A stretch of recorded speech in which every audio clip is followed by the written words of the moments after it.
Howdy YouTube, and welcome to this episode of the Gunman. So this video here is a bit of a nerd out on some tech talk. So me, Ray and Neil. Ray is the guy you see on screen there. He's from 3M here in Perth. Neil is the owner of a top-of-the-line restoration shop here in Perth. He was nice enough to let me use his workshop to flat block my roof down. Ray organised some blocks for me. So these are the Malamotive blocks that you see him using on screen now, and they were sent out by Malamotive Australia. They do splines and all that kind of thing for restoration work. So yeah, big thanks to them for sending them out. I will go further into the entire process in another video, but for now, this is just us having a bit of a chat. Hope you guys enjoy it, and I'll see you at the end. Obviously, we're going to try and find, yeah, there you go. So you've removed 8 microns. 8 microns. In total. And we've sanded it flat. Not dead flat, to be fair. Like, you could go probably a little bit flatter if you wanted to. Would you agree? Yeah. We've removed the orange peel. Remove the orange peel, yeah. So I don't know if Ray's already touched on it or not. I'm sure he may have, but I know we discussed it. Yeah. What clear is on this? Is it a HS or MS? That's a HS, and it's a scratch resistant clear. Okay, so traditionally, or should I say technically, most HS products are similar film builds. Yeah. 2 coats is 50 to 70 microns of clear. Yeah, okay. Give or take. For both of the coats? No, for 2 coats. Yeah. 2 coats gives you 50 to 70 microns of a HS clear product. So this is where these dickheads, detailers, car washers, whatever you want to call them, they put on here that they are keeping to a minimum. Yeah. Or they're not removed. But a micrometer is total film thickness. Yeah. You cannot dictate the amount of clear that is on there. Yeah. However, doing what you've just done there, indicatively you should have 50 to 70 microns of clear. Yeah. So you've removed 8 from the top surface. Yeah. So you've only taken it out of the clear. Yeah. You should still have, 65 to 68 of clear still there. Yeah.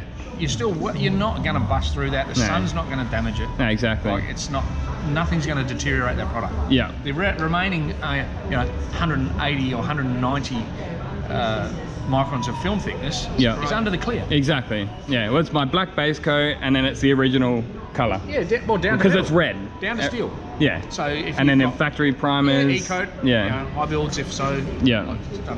Yeah. And that's what people don't realise. And if you get into the nitty gritty of it, and if you actually ask your paint company what do you recommend to protect that base coat pigment, they'll recommend minimum of 41. So you've still got plenty of meat there. I'm blown away that we've sanded it with 1,000. You went 1,000, 1,500, 3,000, 5,000, right? And with 8 microns. That's incredible. I'm blown away. I thought it would have been 20 at least. Do these guys, when they're putting this forward, do they understand what a micron is?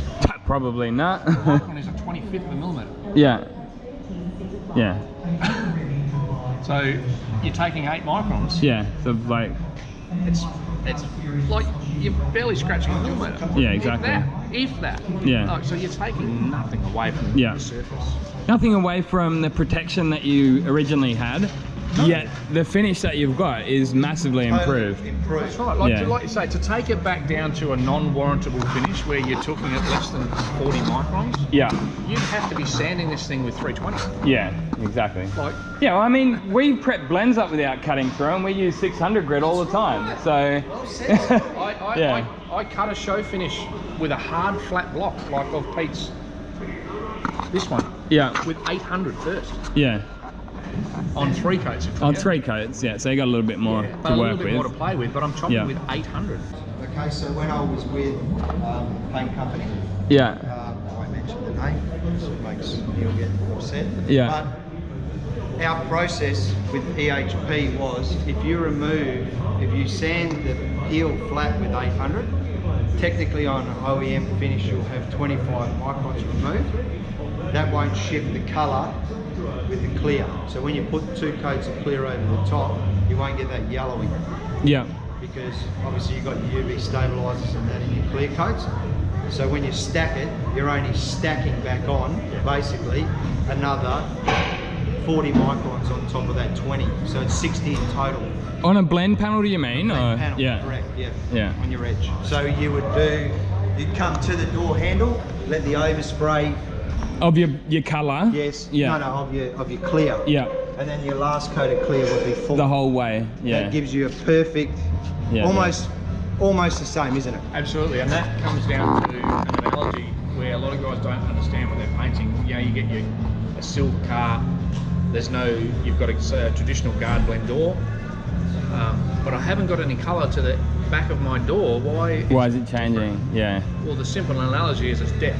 Yeah. Because you've two-coated. Yeah, exactly. You flow coated it pretty much. Yeah. Well, it's in standard, the edge in the middle of a swimming pool on the outside. Yeah. Look at the pool. Yeah, and it changes colour. Which end is darker? Yeah, the deep one. Yeah. Bottom of the pool hasn't changed colour. Yeah, exactly. The depth of the water has changed. Yeah. That's it. And well, when I was using the Glazer at Claire's back in the day, I always put one coat up to it. Absolutely. But we're using Standox Standard Clear. It's thin to start off with, Probably and an it's MS. ultra clear. Well, it's a hybrid. It's actually in between HS and MS. Yeah, and it's a very clear. So I find, just for ease of use, it's easy to just put 2 coats up, and I never get picked up on it. The mentality is from, I won't say a lot, but some painters is, well, the clear's no good because it's changed my colour. Yeah, well, no. That probably means it's better. I had a discussion, and I was a borderline argument with a prestige shop over there once, that when I was still working as a tech, that their clear was yellow. Yeah. Because he poured out 500 ml of clear into a clear liner, and looked at it, it was yellow. Yeah, I can see Look it's at how yellow. deep No it is. problem. Fucking deep. Yeah, Well, exactly. it was a UV clear for a start. It was 109. Yeah, but it's in that depth. It's going to look yellow. I said, okay. I said, you're saying it's yellow. I said, tell me when you're going to put that amount of clear on a car. Yeah, exactly. So now let's drop 0.5 millimetre of clear into the bottom of the liner, which is probably the film thickness. I said, now look at it, it's clear as. Yeah.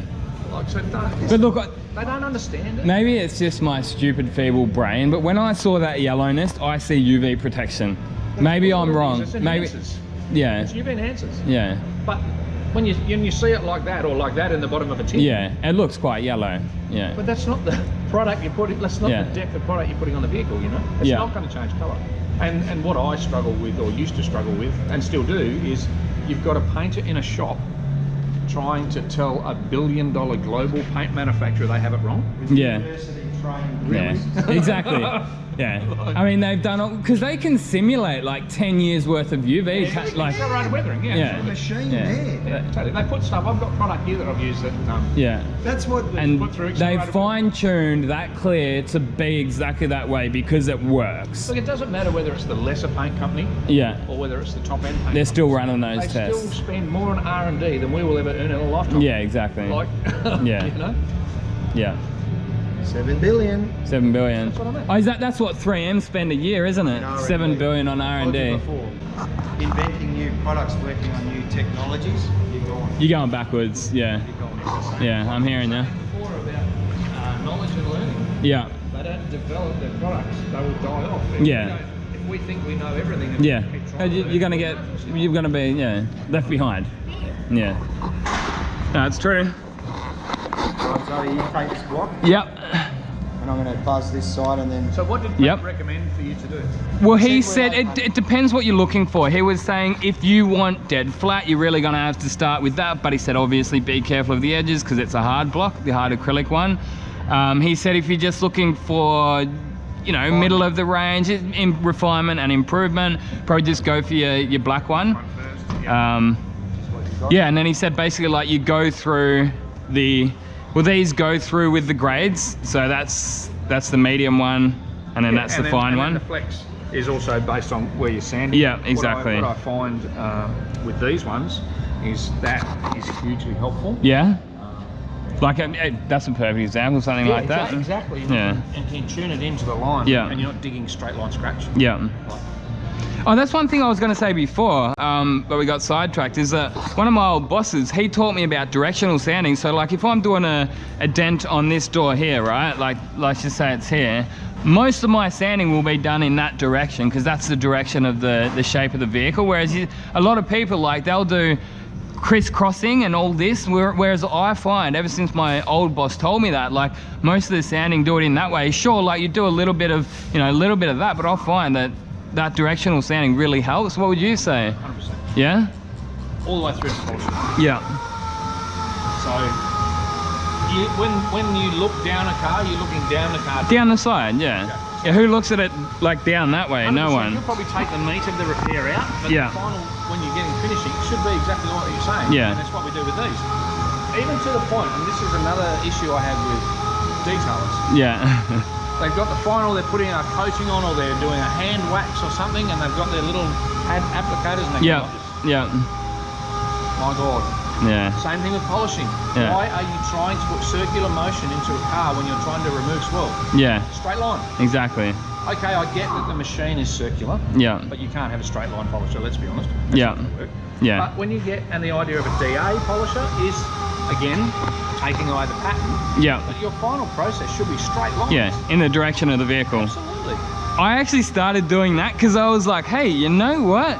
If I wipe it off, and this is, I came up with this on myself when I was like 2005 or something. I'm like, if I rub it off in circles, then they're gonna be able to say, well, that's out of your buff. And then I'm like, you know what? If I wipe it off like this, I could just say, well, the guy that washed the car did that. 100%. That was my... Do a black panel and do that. So finish off with your machines. Yeah. Finish off with a hand wax or whatever, and do it circular. Yeah. And do a second one and do it straight. I guarantee you'll see a difference outside. Yeah, for sure. Guaranteed it. And you're always going to get it as soon as you touch a panel after painting. It's never... I'll tell you where that came from for me. Yeah. As an apprentice, again, I did my training on acrylic. Yeah. And then obviously that's what was back then. I can show my age. I did, as an apprentice repaint, a black Biscayne Chevy. Yeah. In acrylic.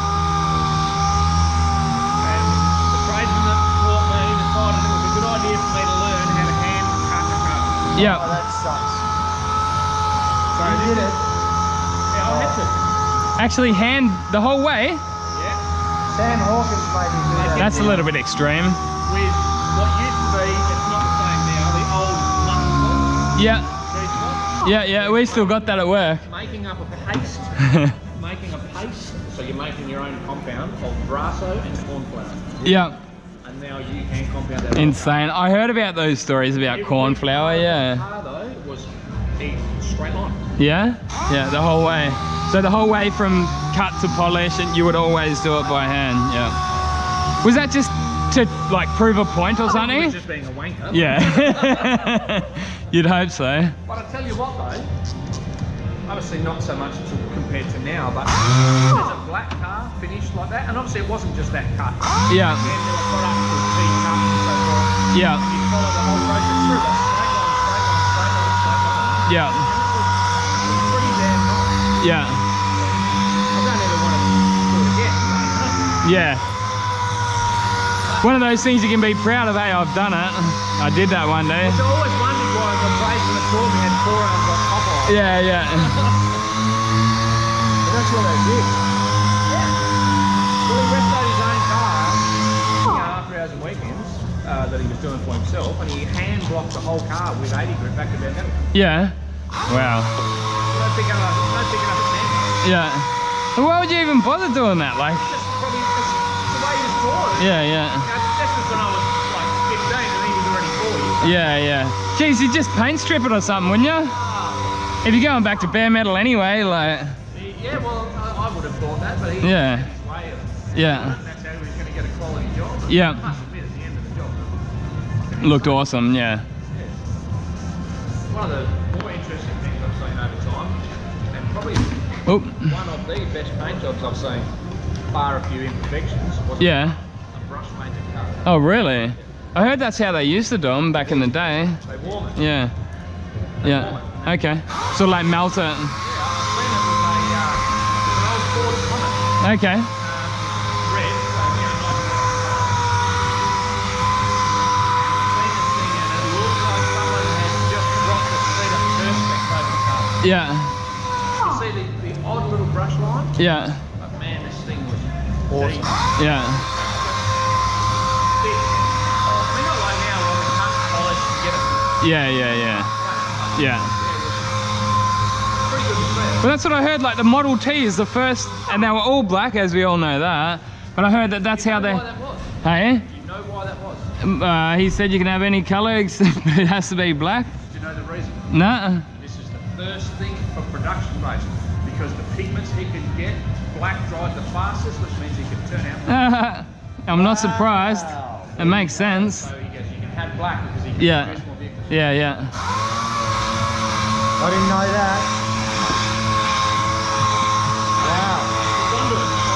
Yeah. You know, he was far from the first car maker. It's just the first production car, wasn't it?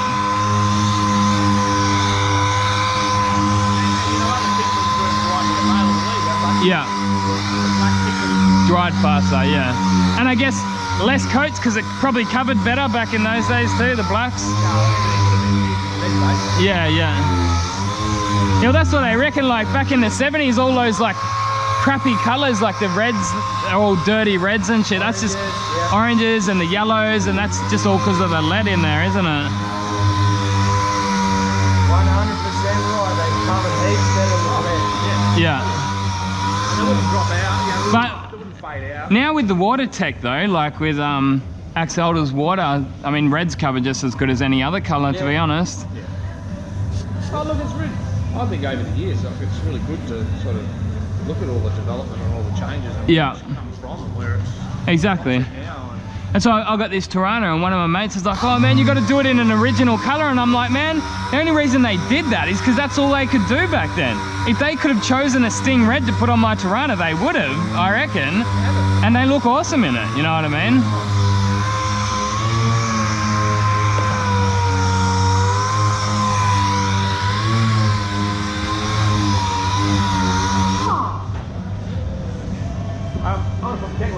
Yeah, do it.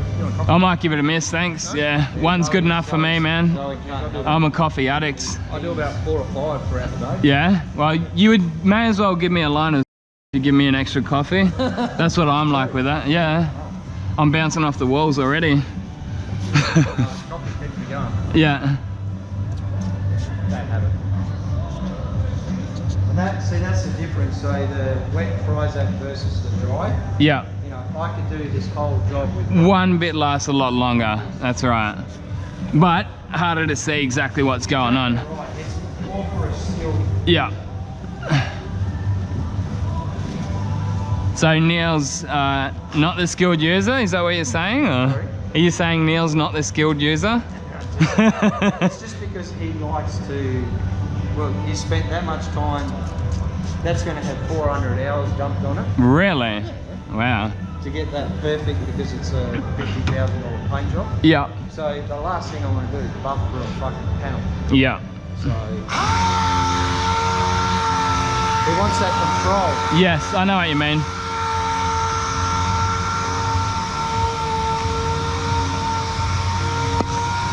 Just like to say a big thanks for hanging around to the end, and also an even bigger thanks to Ray from 3M for making this possible. It was actually his idea. Now, as you may have heard in the video, it was a scratch resistant clear, so I was reluctant to even buff it up myself, but because Ray's from 3M, he's like, man, we'll go 1,000 all the way up to 5,000 grit, and then it won't be so hard to polish. So it was his idea, and he sacrificed part of his Saturday to come in and help me. And also a big thanks to Neil for letting us use his workshop, and also a thanks to Peter Lamb for supplying the blocks from Malamotive Australia. So yep, thanks again for watching, and I'll see you in the next one. I'd like to say a big thanks to everyone for watching, and if you'd like to support the channel further, you're more than welcome to go over and check out some of the merchandise we've got. My personal favourite is those spray suits, so they're a good quality Colad branded spray suit with the Gunman logo on it. There's also hats, drink coolers, hoodies and t-shirts, so be sure to go over and check out the link in the description if you are interested.